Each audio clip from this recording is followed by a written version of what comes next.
Hello students, मैं मीनाक्षी सिक्का आपका शिक्षा द एजुकेशन चैनल में स्वागत करती हूँ। आज हम शिक्षा से संबंधित एक बहुत ही महत्वपूर्ण विषय पर चर्चा करने वाले हैं और ये है शिक्षा के उद्देश्य या एम्स ऑफ एजुकेशन।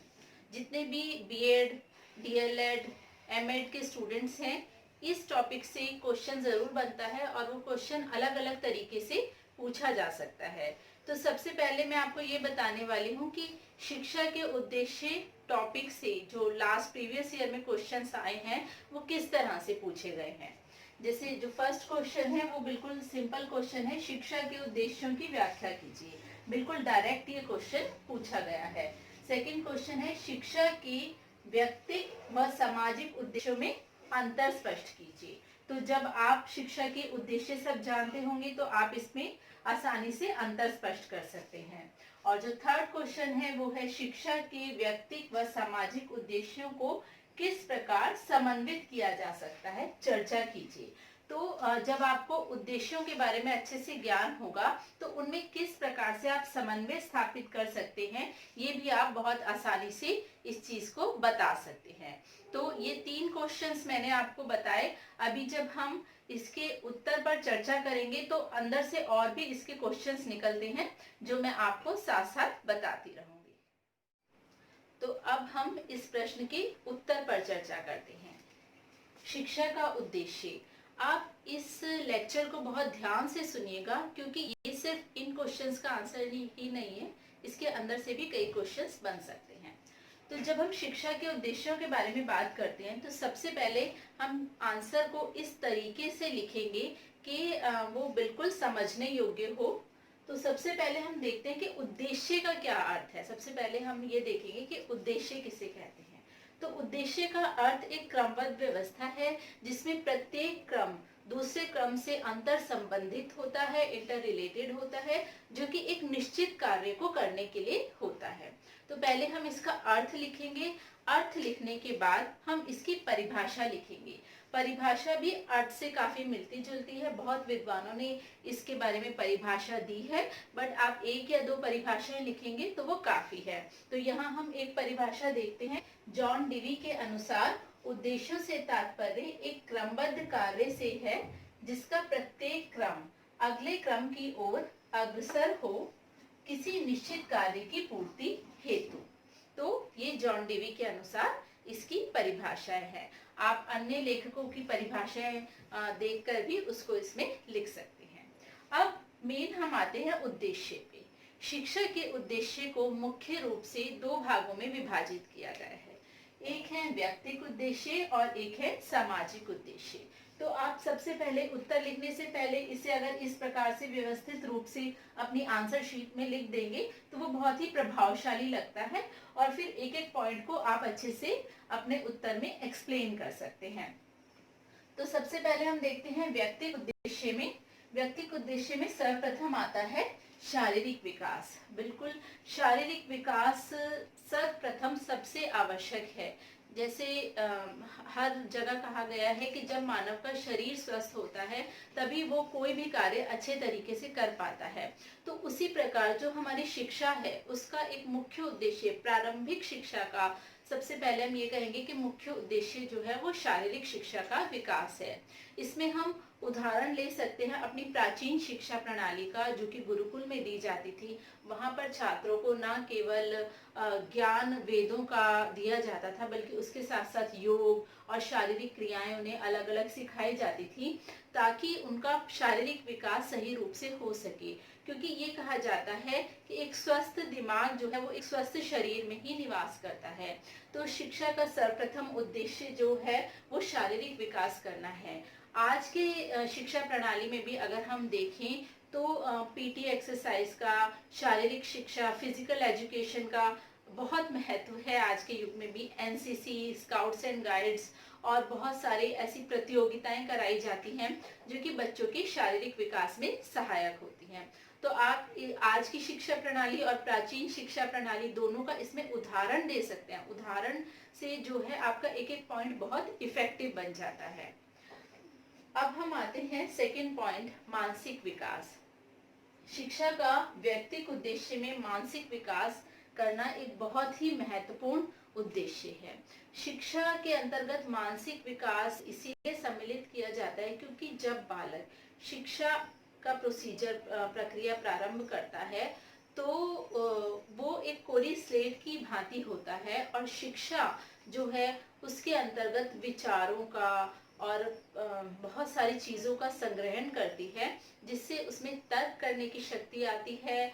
वो सोच विचार कर सकता है, चीज़ों को स्मरण कर सकता है, मेमोराइज कर सकता है और सही गलत का चुनाव कर सकता है। तो मानसिक विकास करना जो है शिक्षा का व्यक्तिगत उद्देश्यों में एक बहुत ही महत्वपूर्ण उद्देश्य है।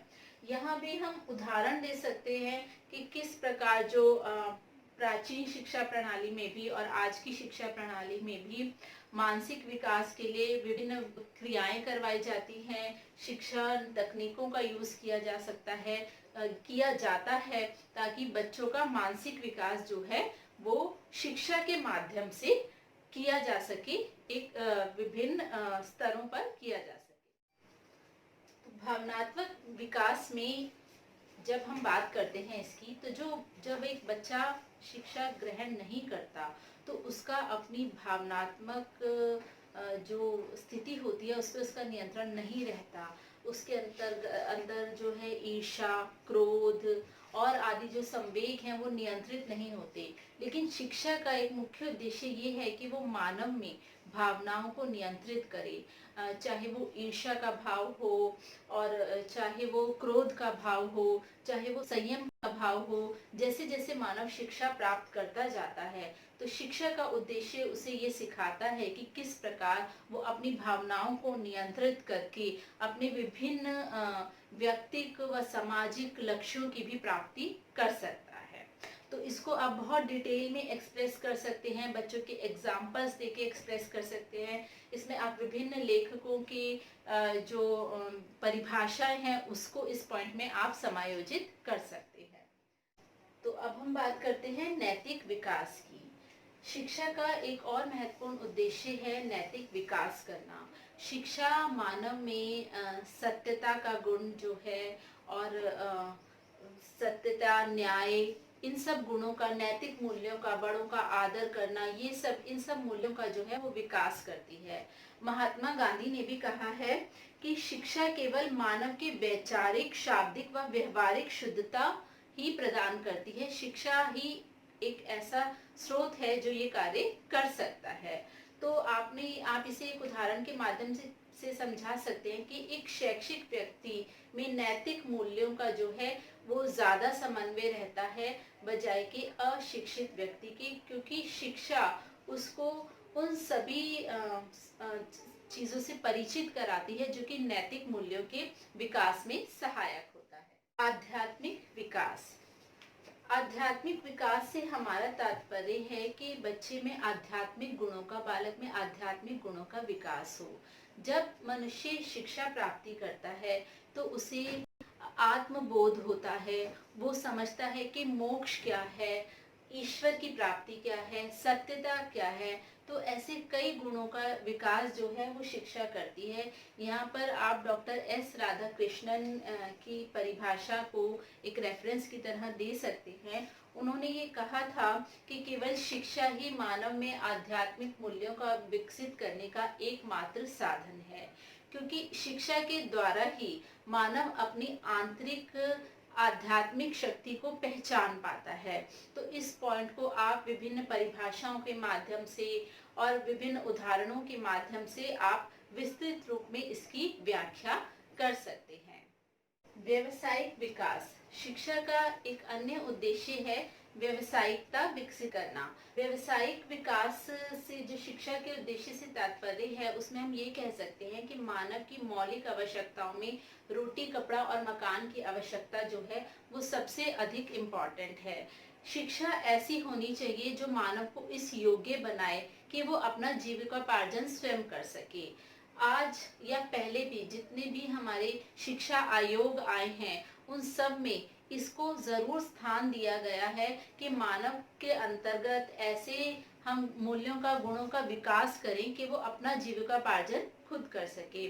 और इसी कारण से आजकल कई व्यावसायिक शिक्षण संस्थान बनाए जाते हैं जो कि बालक को व्यावसायिक रूप से सुदृढ़ बनाए। तो इसमें आप महात्मा गांधी द्वारा कहे गए एक कथन का उदाहरण ले सकते हैं कि शिक्षा का जो मूल कार्य है वो ये भी है, मूल उद्देश्य ये भी है कि बालक में ऐसे गुणों का विकास किया जाए कि वो आत्मनिर्भर बने, अर्थात वो अपना जीविकापार्जन स्वयं कर सके। इस पॉइंट को आप बहुत ही विस्तृत रूप में अनेक उदाहरणों द्वारा स्पष्ट कर सकते हैं।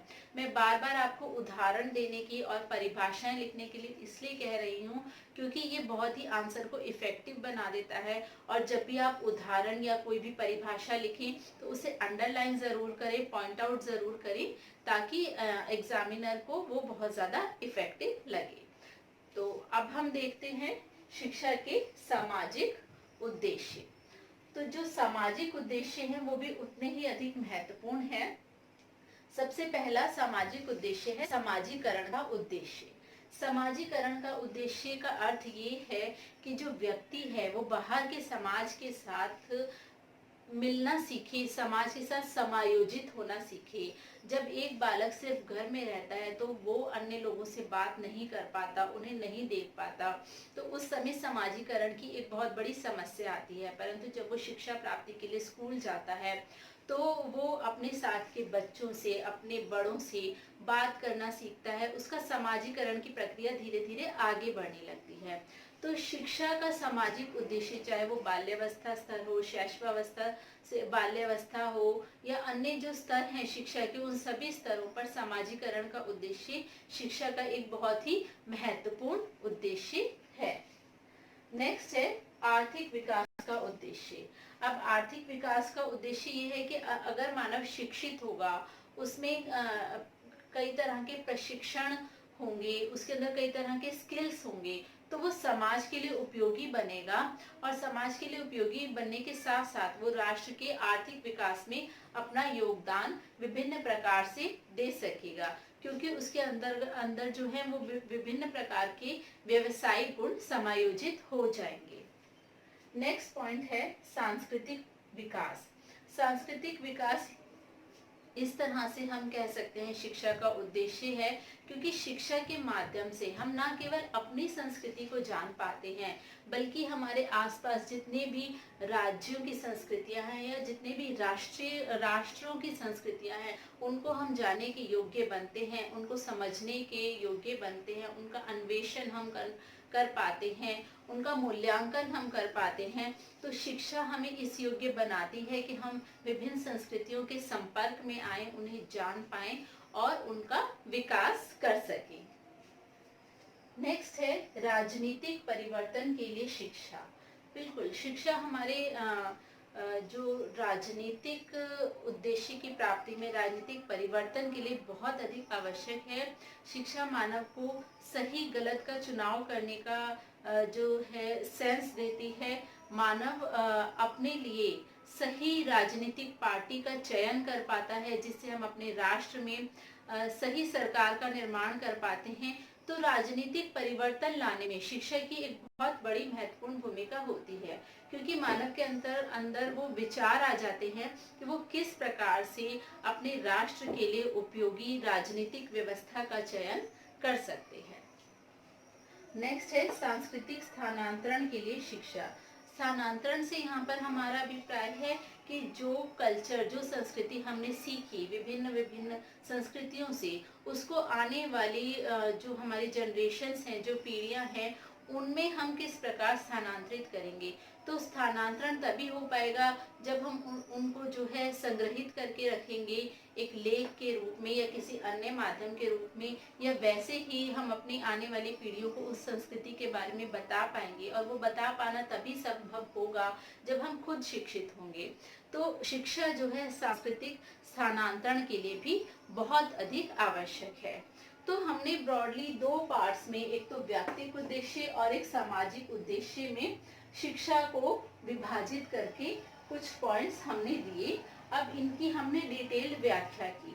मैंने प्रश्न को शुरू करने से पहले इससे संबंधित आपको 3 प्रश्न बताए थे, लेकिन इसमें से कई प्रश्न बन सकते हैं। उदाहरण के लिए कि शिक्षा किस प्रकार व्यावसायिक विकास में सहायक है या शिक्षा किस प्रकार राजनीतिक विकास में सहायक है।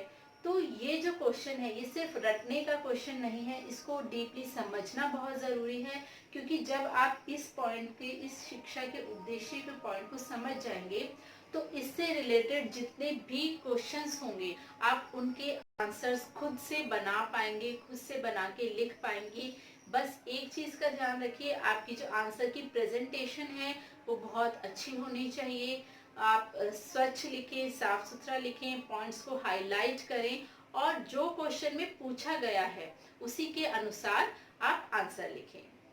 तो आशा करती हूँ आपको आज का ये लेक्चर शिक्षा के उद्देश्य अच्छा लगा होगा। अगर आपको ये लेक्चर पसंद आया तो लाइक करिए, शेयर करिए और चैनल को सब्सक्राइब करिए। और अगर आप किसी अन्य विषय पर वीडियो चाहते हैं तो कमेंट बॉक्स में आप अपनी क्वेरी भेज सकते हैं। मैं पूरी कोशिश करूंगी कि आपको शीघ्र अतिशीघ्र वो वीडियो प्रोवाइड करवाया जाए। तो थैंक यू सो मच।